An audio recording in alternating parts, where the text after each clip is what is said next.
അങ്ങനെ വൈകുന്നേരം ആയപ്പോഴത്തേ ഞാനും എല്ലാം കൂടെ മേലൊക്കെ കഴുകി മാറ്റി റെഡി ആയിട്ട് പോവാൻ നിൽക്കുകയാണ് കേട്ടോ. എങ്ങോട്ടാണെന്നല്ലേ, അപ്പോൾ ഞാൻ പല്ലിന് ബ്രേസസ് ഇട്ടിട്ടുണ്ട്. അപ്പോൾ മാസം ഇങ്ങനെ അത് ടൈറ്റ് ആക്കാൻ പോകണമല്ലോ. അപ്പോൾ ഇന്ന് അങ്ങനെ കാണിക്കാനുള്ള ദിവസമാണ് കേട്ടോ. അപ്പോൾ എല്ലാ തവണ പോകുമ്പോഴും അല്ലൂരെയും കൂടെ കൊണ്ടുപോകാറുണ്ട്. അഥവാ കുറച്ച് സമയം എങ്ങാനും ലേറ്റ് ആയി കഴിഞ്ഞാൽ ആൾ ചോദിച്ചിട്ട് ഇങ്ങനെ കരയും കേട്ടോ. ഏതോ ഒരു മാസം ഇതേപോലെ അവനെ കൊണ്ടുപോകാതെ പോയിട്ട് ഫുൾ കരച്ചിലായിരുന്നു. അപ്പോൾ ഇന്ത്യക്കൊന്നും മാനേജ് ചെയ്യാൻ പറ്റിയിട്ടുണ്ടായിരുന്നില്ല. അപ്പോൾ പിന്നെ ഏതായാലും അവനെയും കൊണ്ടുപോകാമെന്ന് വിചാരിച്ചിട്ടോ. അപ്പോൾ കൊണ്ടുപോകേണ്ടത് ശരിക്കും പറഞ്ഞാൽ ഞങ്ങൾക്ക് നഷ്ടമാണ്. കാരണം ഏതെങ്കിലും ഒരു കടയിൽ കയറി കഴിഞ്ഞാൽ ഓൻ എന്താണോ വിചാരിക്കുന്നത് അത് അങ്ങോട്ട് വാങ്ങി കൊടുക്കേണ്ടി വരും കേട്ടോ. റേറ്റോ കാര്യങ്ങളൊന്നും പിന്നെ ഓന് നോക്കേണ്ട ആവശ്യമില്ലല്ലോ. ചിലപ്പോൾ ടോയ്സൊക്കെ ആയിരിക്കും പറയുക. ഏതെങ്കിലും ഫാൻസിലൊക്കെ അഥവാ ഫാൻസിലൊക്കെ കയറി കഴിഞ്ഞാൽ ചിലപ്പോൾ ടോയ്സൊക്കെ പിടിച്ചിട്ട് വാശി പിടിച്ച് കരയും കേട്ടോ. അപ്പോൾ എന്തായാലും അതൊക്കെ പോട്ടെ, ഏതായാലും കൂടെ പോരട്ടെ എന്ന് വിചാരിച്ചിട്ട് അങ്ങനെ കൊണ്ടുപോവുകയാണ്. പിന്നെ അഭിന്ദിയൊക്കെ ഏട്ടൻ്റെ വീട്ടിലേക്ക് പോയിട്ടോ. അവിടെ ഒറ്റയ്ക്ക് നിൽക്കണ്ടെന്ന് പറഞ്ഞിട്ട് അവരങ്ങോട്ട് മുകളിലേക്ക് പോയിനെ. അങ്ങനെ ഞങ്ങൾ ഫൈനലി അവിടെ സ്ഥലത്ത് എത്തിയിട്ടുണ്ട്. അപ്പോൾ തോട്ടുമുക്കത്താണ് കേട്ടോ. അനുഗ്രഹ എന്നാണ് ഡെൻ്റൽ ക്ലിനിക്കിൻ്റെ പേര്. അപ്പോൾ ഞാനിപ്പോൾ ഇവിടെ കാണിക്കാൻ തുടങ്ങിയിട്ട് ഏകദേശം ഒരു 6-7 മാസമായിട്ടുണ്ട് കേട്ടോ. അങ്ങനെ അവിടെ നിന്ന് അതൊക്കെ ചെയ്ത് പിന്നെ ഞങ്ങൾ ബിച്ചാപ്പൂൻ്റെ കടയിൽ എത്തിയിട്ടുണ്ട് കേട്ടോ. കുട്ടാൻ്റെ ഫ്രണ്ടാണ് കേട്ടോ. അപ്പോൾ തോട്ടുമുക്കത്ത് തന്നെയാണ്.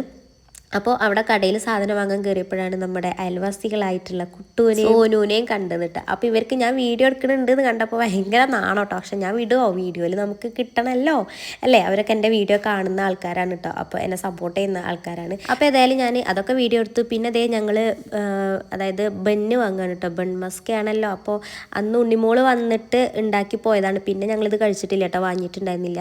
അപ്പോൾ കുട്ടാടെ ഇതിലേതെടുക്കണം എന്നിങ്ങനെ ചോദിച്ചുകൊണ്ടിരിക്കുകയാണ് കേട്ടോ. ലാസ്റ്റ് ഞങ്ങൾ ഇതാണ് എടുത്തത്. അങ്ങനെ എടുത്തു. പിന്നെ വീട്ടിലെത്തി. പിന്നെ ഇതൊന്നും ഞാൻ വീഡിയോ എടുത്തിട്ടുണ്ടായിരുന്നില്ല കേട്ടോ. ഒന്നാമത് ജലദോഷം തലവേദനയൊക്കെ ആയിട്ട് ഇങ്ങനെ വയ്യാണ്ടിരിക്കുകയായിരുന്നു. അപ്പോൾ അതൊന്നും വീഡിയോ എടുക്കാനുള്ളൊരു മൂഡ് ഉണ്ടായിരുന്നില്ല. ഏതായാലും ഒക്കെ സെറ്റാക്കി, അതായത് ബട്ടറും മിൽക്ക് മെയ്ഡും ഒക്കെ സെറ്റാക്കിയിട്ട് ഞങ്ങളെല്ലാവരും കൂടെ കഴിക്കാൻ വേണ്ടിയിട്ട് ഇരിക്കുകയാണ് കേട്ടോ.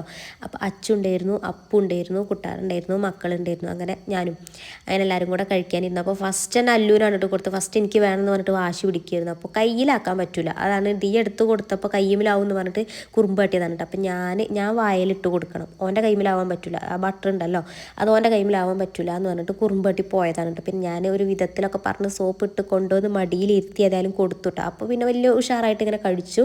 പിന്നെ ഇത് നോർമൽ ബന്നല്ല കേട്ടോ. അതായത് സൈസും മാറ്റമുണ്ട്, പിന്നെ ടേസ്റ്റും മാറ്റേണ്ടിയിരുന്നു കേട്ടോ. എനിക്ക് തോന്നുന്നു ഇതാണ് ഒന്നും കൂടെ ടേസ്റ്റ് ഉണ്ടായിരുന്നത്. ബട്ടറും അതേപോലെ തന്നെ കേട്ടോ. ഏതായാലും നല്ല അടിപൊളിയായിരുന്നു. അപ്പോൾ ചായ ഒന്നും പിന്നെ ഞങ്ങൾ ഇതിലേക്ക് ഉണ്ടാക്കിയിട്ടില്ല കേട്ടോ. ആർക്കും ചായ ഒന്നും ഇഷ്ടമല്ലാത്തതുകൊണ്ട് അങ്ങനെ ചായ ഒന്നും ഉണ്ടാക്കിയിട്ടില്ല. അപ്പോൾ ഏതായാലും ഞങ്ങളെല്ലാവരും കൂടെ സിറ്റൗട്ടിൽ വന്ന് ഇരുന്നിട്ട് കഴിച്ചു കേട്ടോ. അപ്പോൾ ഈ വീഡിയോ ഞാനിവിടെ വൈൻഡപ്പ് ചെയ്യാണ്. വീണ്ടും വിശേഷങ്ങളായിട്ട് അടുത്ത വീഡിയോയിൽ കാണാം കേട്ടോ.